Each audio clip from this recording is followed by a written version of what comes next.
Hello guys, ఇవాల్టి concept Indian evidence act 1872. ఈ చట్టం యొక్క ముఖ్య ఉద్దేశం ఏంటంటే సాక్ష్యాలని ఏ విధంగా మనం కోర్టులో ప్రొడ్యూస్ చేయాలి, ఆ యొక్క సాక్ష్యాలు ఎన్ని రకాలు, సాక్ష్యాలు ఎలా ఉండాలి, సాక్ష్యాలు ఎవరు చెప్తే సాక్ష్యాలు చెల్లుతాయి, సాక్ష్యాలు ఎవరు చెప్పకూడదు, ఒకవేళ సాక్ష్యాలు ఎలాగా ఎలక్ట్రానిక్ రికార్డులో ఉండాలా, పేపర్లో ఉండాలా, బుక్లో ఉండాలా, ఏటిని సాక్ష్యాలుగా అంటాం, వేటిని సాక్ష్యాలు కాదంటాం అనేది ఈ యొక్క సాక్ష్యాల చట్టం ముఖ్య ఉద్దేశం. ఈ సాక్ష్యాల చట్టానికి సాక్ష్యాల చట్టం యొక్క father of the evidence act ఎవర్రా అంటే జేమ్స్ స్టీఫెన్. ఈయన ఇంపార్టెంట్. వీటికి ఇంపార్టెంట్ ఫీచర్స్ అంటూ ఉంటాయి. అంటే ఈ ఎవిడెన్స్ యాక్ట్ సంబంధించింది ఇంపార్టెంట్ పాయింట్స్, అంటే వీటిని దేంట్లో అప్లై చేయాలి అనేది దీని యొక్క ఇంపార్టెంట్ ఫీచర్స్, అంటే ఇంపార్టెంట్ అప్లికేషన్స్ అని కూడా అనొచ్చు.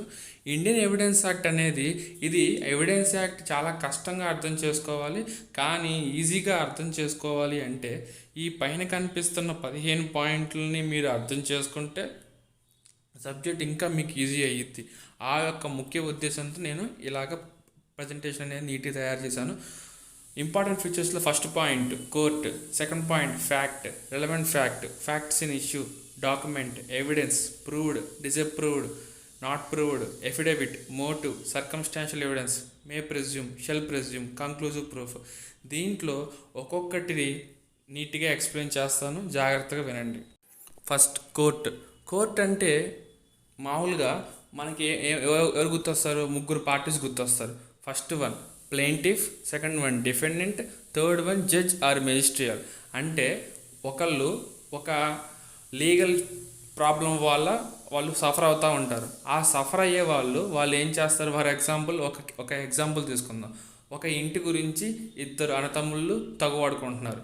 దాంట్లో పెద్దాయన తగువాడుకొని పెద్దాయనకి నాకు కావాలంటాడు, చిన్నాయన నాకు కావాలంటాడు. ఇప్పుడు ఎక్కువగా సఫర్ అవుతుందో ఇద్దరు సఫర్ అవుతున్నారు. ఇప్పుడు వాళ్ళల్లో ఎవరో ఒకళ్ళు కోర్టుకు వెళ్తారు. ఎవరైతే వెళ్తారో ప్లెయింటిఫ్ వాళ్ళు నాది ఆస్తిని వెళ్తారు, వాళ్ళని ప్లెయింటిఫ్ అంటారు. సెకండ్ వన్ ఎవరి మీద వేస్తారు? ఆ కేసు వాళ్ళ బ్రదర్ మీద వేస్తాడు, ఆయన డిఫెండెంట్. వీళ్ళిద్దరు వెళ్ళినప్పుడు ఆ యొక్క సాక్ష్యాలు బట్టి, ఆ యొక్క కేసు తాలూకా ఎవిడెన్స్లు బట్టి చూసి జడ్జ్ అనేవాళ్ళు ఒక డెసిషన్ తీసుకుంటారు. ఈ ఆస్తి అనేది ఎవరు చెందింది, దీనికి సంబంధించింది జడ్జిమెంట్ ఇస్తారు. అంటే కోర్ట్ అనేది comprise of 3 persons: plaintiff, defendant and judge. Second one fact అంటే a set of facts can be called as a fact. ఆ set of statements can be called as a fact. అంటే ఒక కొన్ని స్టేట్మెంట్లని లేదా కొన్ని పదాలని, లేకపోతే కొంతమంది ఇప్పుడు సాక్షులు వస్తారు, వాళ్ళు ఏదైతే చెప్తారో వాటి స్టేట్మెంట్స్ అంటారు. ఆ స్టేట్మెంట్స్ మొత్తం కలిపితే ఫ్యాక్ట్స్ అంటారు. Next relevant fact. ఒక కేసులో ఒక నిజం ఉంటుంది, కానీ ఆ నిజాన్ని మనం ఫైండ్ అవుట్ చేయాలంటే చుట్టూ ఉన్న క్లూస్ అన్నీ ఫైండ్ అవుట్ చేసుకుంటే మనకి ఫైనల్ ట్రూత్ వచ్చింది. సో దీన్ని బట్టి ఇలాగ జరిగింది, ఈ కత్తితో అతను పొడిచాడు, అలాగ క్లూస్ మొత్తం తీసుకుని దాన్ని రెలవెంట్ ఫ్యాక్ట్ అంటారు. నెక్స్ట్ ఫ్యాక్ట్స్ ఇన్ ఇష్యూ అంటే ఈ ఫ్యాక్ట్స్ని యూజ్ చేసుకొని ఒక ఇష్యూ క్రియేట్ అవుతుంది. అంటే ఇప్పుడు ఫర్ ఎగ్జాంపుల్ ఒక గొడవ అయింది ఏఐకి బీకి. దేనికి గొడవ అయింది అంటే ఏదో ఒకటి, ఒక మనీ ప్రాబ్లం వల్ల కానీ, ఒక ప్రాపర్టీ వల్ల కానీ ఇట్లాగా ప్రాబ్లం అవుతుంది. So on this basis of the facts they will be issue. Next document. ఈ డాక్యుమెంట్ మనకి ఐపీసీలో కూడా చెప్తారనమాట. ఈ డాక్యుమెంట్ మనకి ఐపీసీలో కూడా ఎక్స్ప్లెయిన్ చేస్తారు. డాక్యుమెంట్ అంటే మనం ఫర్ ఎగ్జాంపుల్ జడ్జిమెంట్ ఒక డాక్యుమెంట్ వచ్చింది, లేకపోతే ఫర్ ఎగ్జాంపుల్ ఒక బాబుని ఒకళ్ళు దత్తత తీసుకున్నారు, ఆ దత్తత అనేది లీగల్గా తీసుకున్నారు అంటే ఒక డాక్యుమెంట్ కావాలి. ఒక కపుల్కి మ్యారేజ్ అయింది అంటే గవర్నమెంట్ ఒక డాక్యుమెంట్ ఇచ్చింది, ఆ డాక్యుమెంట్ మనం కోర్టు సబ్మిట్ చేస్తే అది ఒక డాక్యుమెంట్. అంటే గవర్నమెంట్ ఇచ్చే పేపరే కాకుండా జడ్జి ఏదేంటి గవర్నమెంట్ ఇన్స్టిట్యూషన్ ఇచ్చే ఏదైనా సరే డాక్యుమెంట్ కింద మనం ట్రీట్ చేస్తాం. నెక్స్ట్ ఎవిడెన్స్ అంటే ఏంటంటే ఒక కేసుకి సంబంధించిన ఇంపార్టెంట్ ఫ్యాక్ట్స్ అనేది దాన్ని మనం ఎవిడెన్స్ అంటాం. అంటే చూడండి, ఒక మర్డర్ జరిగింది, ఆ మర్డర్ జరగాలంటే ఏ కత్తో, కొడవలో, లేకపోతే రాయో, ఏదో ఒకటి ఐరన్ రాడ్డో ఏదో ఒకటి కావాలి, అది చేత్తో కొట్టరనేది. ఆ యొక్క మర్డర్ ఏ విధంగా జరిగిందో దానికి సంబంధించిన ఫ్యాక్ట్స్ అన్నీ ఎవిడెన్సెస్ కింద కన్వర్ట్ అవుతాయి. నెక్స్ట్ ప్రూవ్డ్ అంటే అది నిరూపించబడడం. ఆ ఫ్యాక్ట్స్ అన్ని నిరూపించబడితే ప్రూవ్ అయితేనే కదా మనకి ఏదైతే పర్టికులర్ కేసులో కానీ, పర్టికులర్ మర్డర్ కేసులో కానీ, ఏ కేసులో అయినా సరే అతన్ని శిక్ష వేస్తారు. అది ప్రూవ్ అవ్వకపోతే వేయరు. డిసప్రూవ్డ్ అంటే ప్రూవ్ కాకపోవడం కాదండి. డిసప్రూవ్డ్ అంటే ఆ సాక్ష్యాలు ఇక్కడ దానికి బేస్లెస్, ఫాల్స్ స్టేట్మెంట్స్ అంటారు, బేస్లెస్ స్టేట్మెంట్స్ అంటారు. దాన్ని డిసప్రూవ్డ్ అంటారు మనం. నెక్స్ట్ నాట్ ప్రూవ్డ్ అంటే ప్రూవ్కి ఆపోజిట్ నాట్ ప్రూవ్డ్. అంటే ప్రూవ్ అంటే చల్లడం, నాట్ ప్రూవ్డ్ అంటే చల్లకపోవడం. నెక్స్ట్ ఎఫిడేవిట్ అంటే మనం మన అంటే మేమైతే ఇటువంటి తప్పు చేయలేదు లేకపోతే మన గురించి మనం రాసుకొని సెల్ఫ్ డిక్లరేషన్ అనేది ఇస్తాము. ఆ సెల్ఫ్ డిక్లరేషన్ అనేది ఒక అడ్వకేట్ ద్వారా మనం రాసిస్తాం. నేనైతే ఏ పని చేయలేదు. ఫర్ ఎగ్జాంపుల్ ఇప్పుడు మనం ఏదన్నా ఇప్పుడు ఎగ్జామ్కి వెళ్తున్నప్పుడు కోవిడ్ సెల్ఫ్ డిక్లరేషన్ అంటారు. అంటే ఏంటి సెల్ఫ్ డిక్లరేషన్ అంటే? నాకు ఎటువంటి రోగం లేదు, నాకు ఎటువంటి జలుబు తుమ్ము దగ్గు ఏమీ లేవు అనేది మనం సెల్ఫ్ డిక్లరేషన్ ఇస్తాం. అక్కడ కాకపోతే లీగల్ లాంగ్వేజ్లో self declaration with legal advisor signature పెట్టదు, దాన్ని అఫిడవిట్ అంటారు. Next motive. ప్రతి ఒక్క క్రిమినల్ కేసులో motive is important. Without motive you are not be punished. Okay. Next circumstantial evidence అంటే primary evidence and the first evidence. For example ఇప్పుడు example తీసుకుంటే ఒక మర్డర్ కేసు ఉంది. ఆ మర్డర్ కేసులో ఫస్ట్ వాళ్ళు ఏం చూస్తారు? ఆ యొక్క కత్తి మీద ఫింగర్ ప్రింట్స్ కానీ, లేకపోతే రాడ్ మీద ఫింగర్ ప్రింట్స్ కానీ, లేకపోతే ఎక్కడైనా వాళ్ళ యొక్క క్లోత్స్ సంబంధించిన ఏదైనా పట్టుకున్నప్పుడు ఫింగర్ ప్రింట్స్ కానీ, ఆ ఫింగర్ ప్రింట్స్ని బట్టి మనం యొక్క కేసుని సాల్వ్ చేస్తాం. అక్కడ ఆ కేసులో సర్కమ్స్టాన్షియల్ ఎవిడెన్స్ అంటే మనకి ఈ ఫింగర్ ప్రింట్ అనేది. Next may presume, shall presume, conclusive proof. ఇది మనం సెక్షన్ 3లో చెప్పుకుంటాం. అక్కడ నీట్గా ఇంకా ఎక్స్ప్లెయిన్ చేస్తాను. అన్నీ బాగానే ఉన్నాయి, అసలు ఎవిడెన్స్ ఎన్ని రకాలో చెప్పలేదని మీరు ఇంకా వెయిట్ చేస్తారు కదా. ఇప్పుడు చూడండి. ఇప్పుడు ఎవిడెన్స్ అనేది మెయిన్గా మనం చూస్తే 2 టైప్స్ ఉంటాయి. Oral evidence, documentary evidence. Oral ఎవిడెన్స్లో మళ్ళీ డైరెక్ట్ ఎవిడెన్స్, ఇండైరెక్ట్ ఎవిడెన్స్. మళ్ళీ ఇండైరెక్ట్ ఎవిడెన్స్లో హియర్సే ఎవిడెన్స్, సర్కమ్స్టాన్షియల్ ఎవిడెన్స్. మళ్ళీ డాక్యుమెంటరీ ఎవిడెన్స్లో primary evidence, secondary evidence.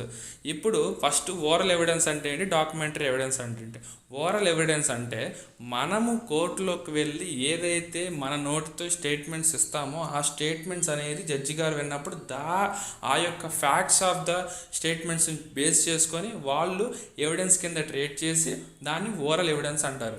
Documentary evidence అంటే మనము కోర్టులోకి వెళ్ళినప్పుడు మనకు సంబంధించిన డాక్యుమెంట్స్ని ఎవిడెన్స్గా ప్రొడ్యూస్ చేసినప్పుడు కోర్టు యాక్సెప్ట్ చేస్తే వాటిని డాక్యుమెంటరీ ఎవిడెన్స్ అంటారు.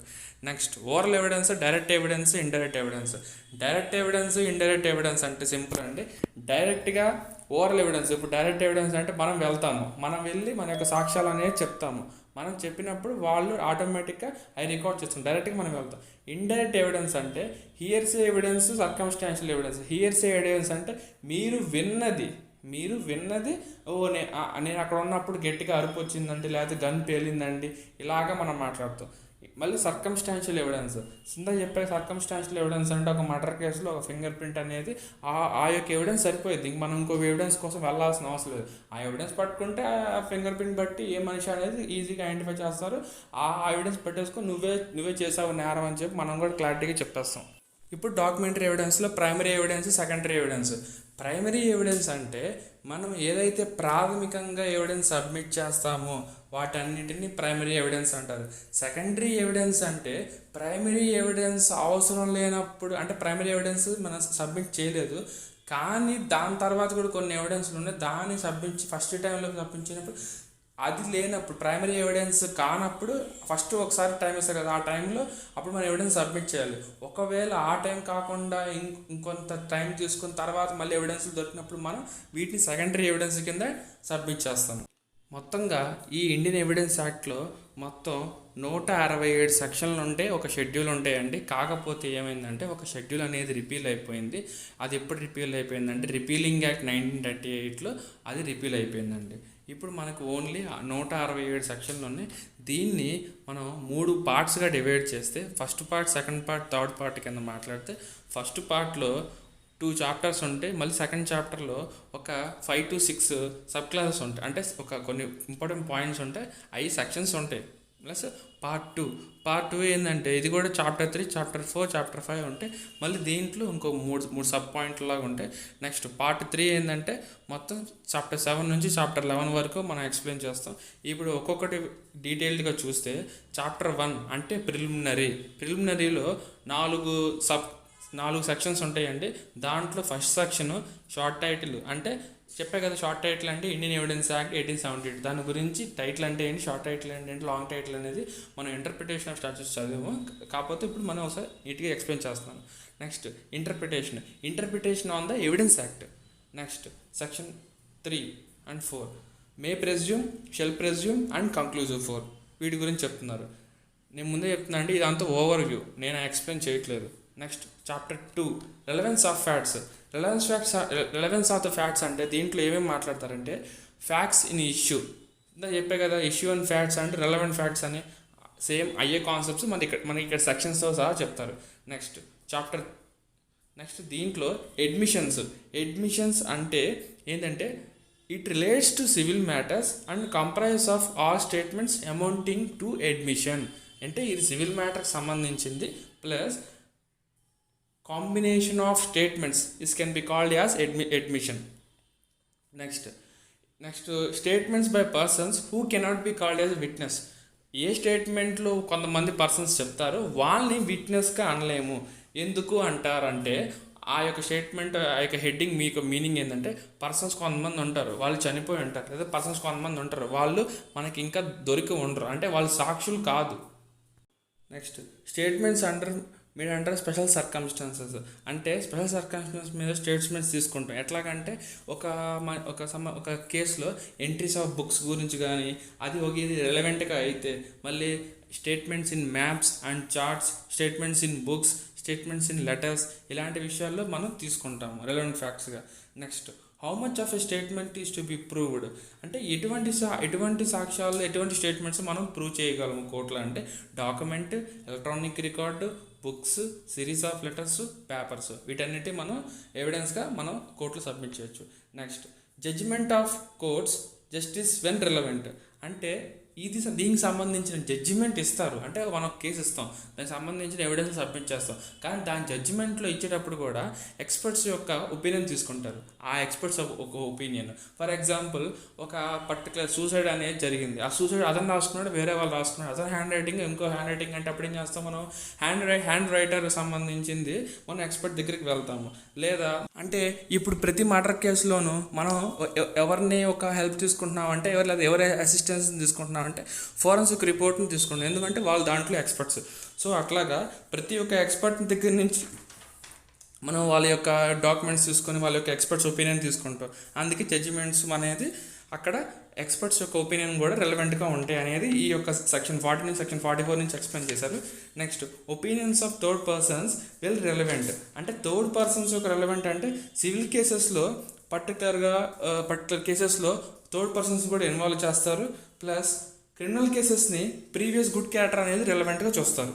Next character when relevant. Character అనేది ఎప్పుడు చూడాలి, అప్పుడు కూడా అంత సేమ్ ఏదో ప్రీవియస్ సెక్షన్స్ ఎలా చెప్పాం అలా చెప్తాం. నెక్స్ట్ ఇప్పుడు పార్ట్ 2 చాప్టర్ 3. ఇప్పుడు పార్ట్ 2 చాప్టర్ 3 మనం ఏం చెప్తామంటే ఓరల్ ఎవిడెన్స్. ఈ కాదు facts need not to be proved. ఈ ఫ్యాక్ట్స్ అనేది ఎప్పుడు ప్రూవ్ అవ్వదు.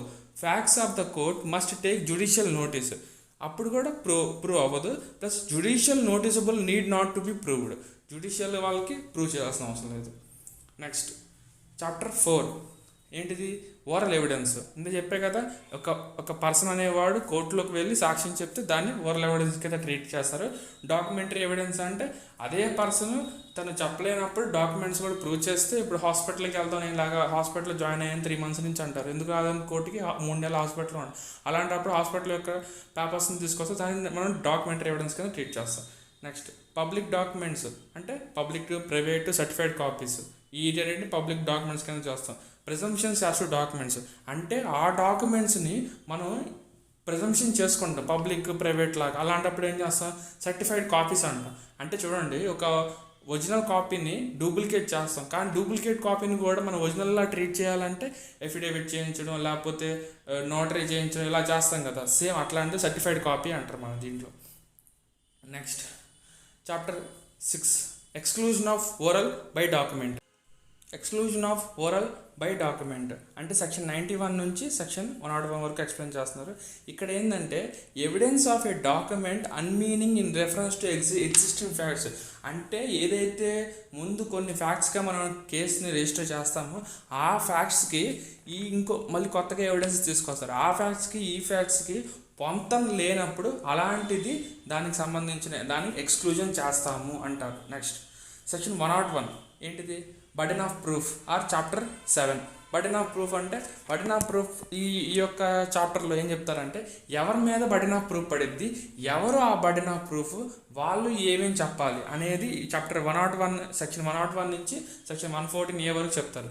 నెక్స్ట్ ఎస్టోపల్ అంటే మనం ఇప్పుడు ఎవిడెన్స్ అంటే ఏంటి? ఫ్యాక్ట్స్ అంటే ట్రూత్ కావాలి అంటే అంటే ఫాల్స్ స్టేట్మెంట్స్ కానీ లేకపోతే ఫాల్స్ ఫ్యాక్ట్స్ కానీ మనం ఆపాలి. ఈ ఎస్టోపల్ అనేది కూడా సేమ్ అలాగే వర్తించేది, ఒక ఫిల్టర్ లాగా మనకి ఇక్కడ అప్లై అయ్యిద్ది.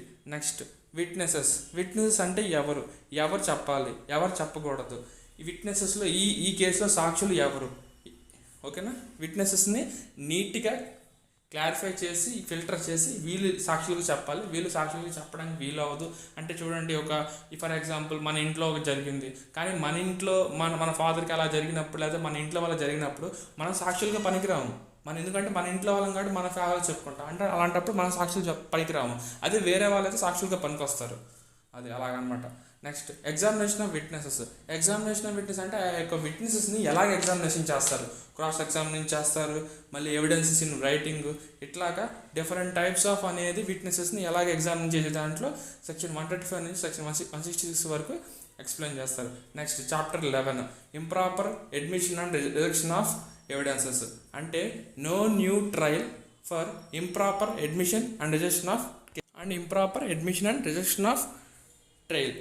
దీని గురించి మనం చాప్టర్ 11లో నీట్గా చెప్తారు. అంటే ఏది అడ్మిషన్ తీసుకోవాలి, ఏది రిజెక్షన్ చేయాలి ఎవిడెన్స్ అనేది మనం ఇక్కడ చూస్తాం అనమాట. అంటే chapter 11 section 167. Thank you guys for watching the video. Please like, comment and share the video and subscribe to జోష్ లీగల్ కాన్సెప్ట్స్. Thank you.